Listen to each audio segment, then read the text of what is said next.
kasih Tuhan atas penyediaan-Mu.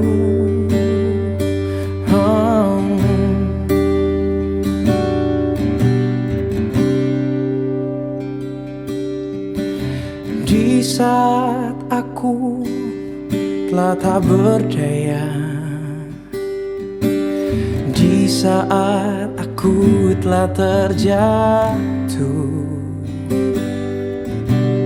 di saat aku berpaling dari-Mu,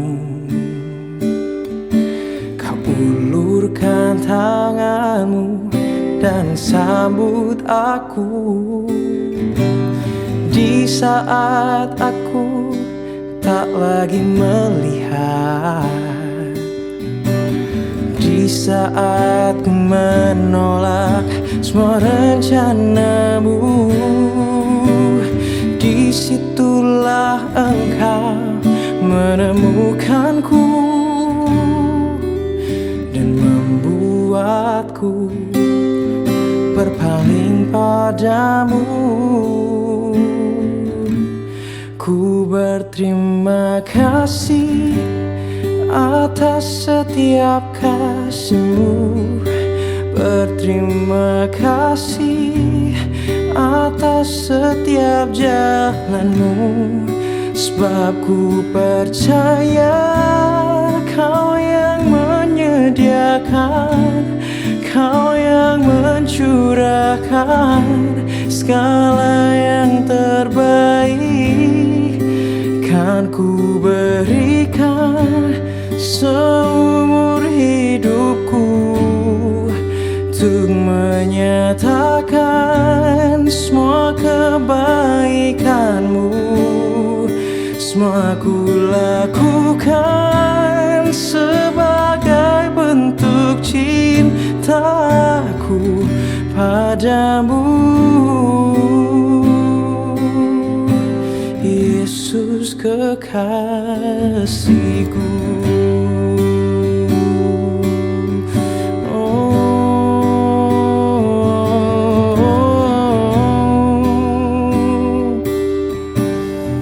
Semua ku lakukan untuk-Mu Tuhan.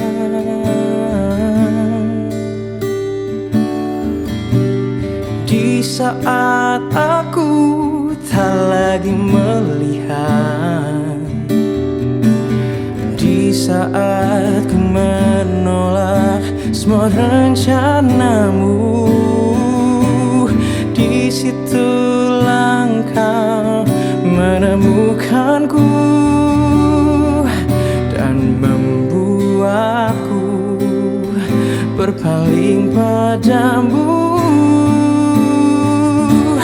Ku berterima kasih atas setiap kasih-Mu, berterima kasih atas setiap jalan-Mu, sebab ku percaya Kau yang menyediakan, Kau yang mencurahkan segala yang terbaik. Kan ku berikan seumur hidupku untuk menyatakan semua kebaikan-Mu. Semua ku lakukan sebagai bentuk cintaku padamu, Yesus kekasihku.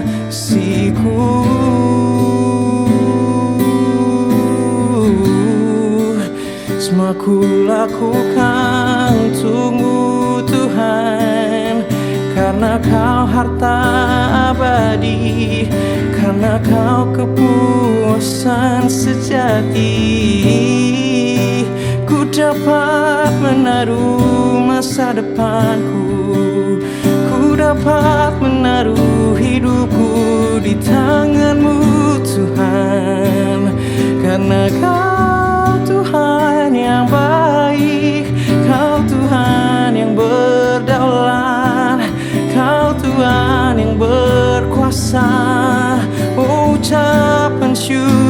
dalam hatiku. Ku naikkan hanya padamu. Oh, ku berterima kasih atas setiap kasih-Mu. Berterima kasih atas setiap jalan-Mu, sebab ku percaya Kau yang menyediakan, Kau yang mencurahkan segala yang terbaik. Kan ku berikan seumur hidupku untuk menyatakan semua kebaikan-Mu. Semua ku lakukan sebagai bentuk cintaku padamu.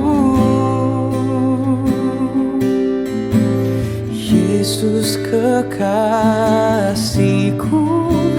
sebagai bentuk cintaku padamu. Yesus kekasihku, sebagai bentuk cintaku padamu. Yesus kekasihku.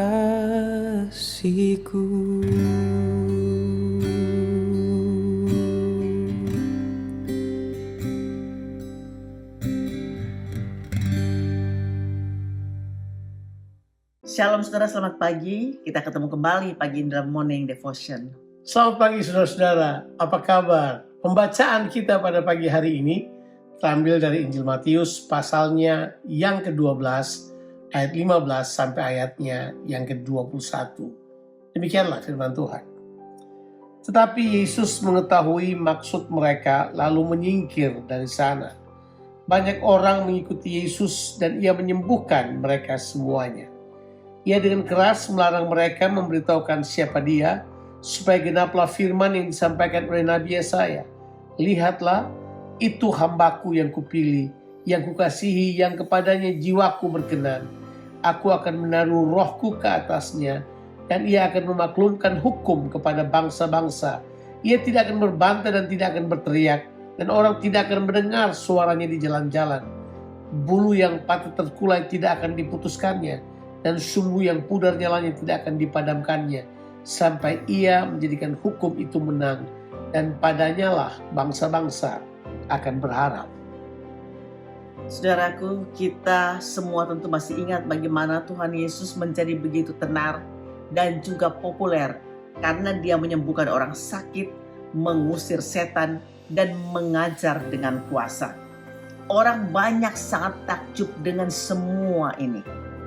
Pembahasan kita kemarin di mana Yesus mulai menghadapi penentang-penentang dari sekte Farisi hanya karena pengajaran Tuhan Yesus dan apa yang dilakukan muridnya tidak sesuai dengan ajaran tradisi turun-temurun mereka. Tuhan Yesus secara terang-terangan, saudaraku, melawan pandangan mereka yang penuh dengan kebenaran diri sendiri dan juga kemunafikan, sehingga orang-orang Farisi ini menjadi marah dan mereka berniat untuk membunuh Tuhan Yesus. Dari pembacaan kita pada pagi hari ini, di mana Yesus mengetahui niat jahat daripada orang Farisi, sehingga Yesus melakukan apa yang secara natural dilakukan oleh orang yang terancam, yaitu dia menarik diri dan pergi dari daerah itu. Sekalipun Yesus dibenci oleh orang Farisi, tapi masih banyak juga orang yang mengikuti dia.